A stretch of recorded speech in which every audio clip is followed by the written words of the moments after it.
សួស្តីក្រុមធីម OC ឡានតូចៗទាំងអស់គ្នាខ្ញុំមានបញ្ហានេះ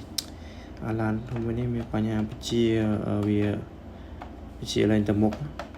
បត់ឆ្វេងបត់ស្ដាំបានតែបញ្ជាទៅគាំងស្ចេញចេះទៅមុខរហូត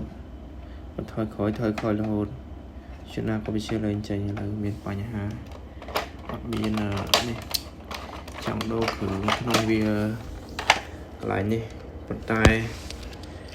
តាំងគេលក់ណាឆែកមើលទៅវាអត់មានលក់អញ្ចឹងហើយសេរីឡានគឺនេះ 590 ឥ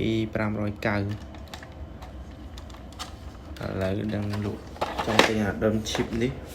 ប៉ុន្តែដឹងនៅណាមានលក់ចប់បងប្អូនអើយសេតមកជាលេងទៅមុខ